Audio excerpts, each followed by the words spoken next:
అక్కడే మందపాక అనో క్షేత్రం ఉంది. మందపాక క్షేత్రంలో అమ్మవారు ఉంది.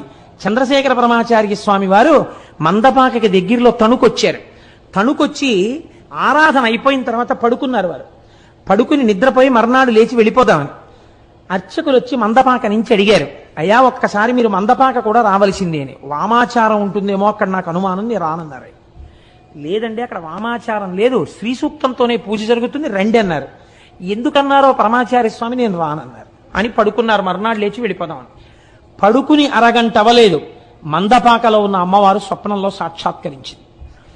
ఏమయ్యా బిడ్డా, నిన్ను రమ్మని కబురు చేసింది నేనే, ఇంత దూరం వచ్చావు, నాకు దగ్గరగా వచ్చావు, ఒక్కసారి నిన్ను చూడాలనుందిరా నాన్న, నీ చేత్తో అభిషేకం చేయించుకోవాలనుందిరా, నీతో కుంకుమార్చన చేయించుకుందామనుందిరా, నాకు వెళ్ళిపోతావా నా దగ్గరికి రాకుండా?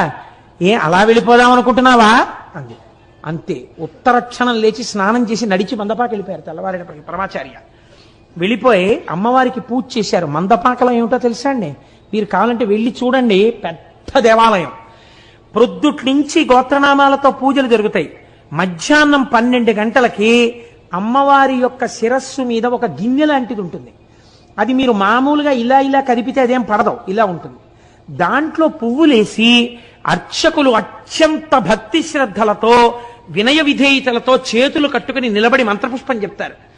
ఓం జాతవేదసేసు నవామసో మమరాతీయతో నిదహాతి వేదః సనఃపరుషదతి దుర్గాని విశ్వానావేవ సింధుం దురితాత్యగ్ని అని దుర్గా సూక్తంతో మంత్రపుష్పం పూర్తయ్యేసరికి అమ్మవారి మీద ఉన్నటువంటి పూల గిన్నె ఇలా ఒరిగిపోతుంది.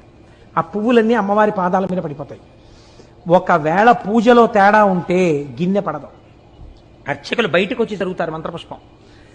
అప్పుడు పూజ మళ్ళీ చేస్తారు, స్నానం చేసి మళ్ళీ పూజ చేసి మళ్ళీ బయటకు వచ్చి మంత్రపుష్పం చదువుతారు. అలా ఒక్కొక్క రోజున 3, 4 కూడా అవుతుంది. అమ్మవారి మీద ఉన్న గిన్నె ఒరిగిపోయి పువ్వులు పడిపోయిన తర్వాత పూజ పూర్తయినట్టు. అప్పుడు ఇళ్ళకెడతారు అర్చకులు. ఆ అర్చకుల ఇళ్ళకి కూడా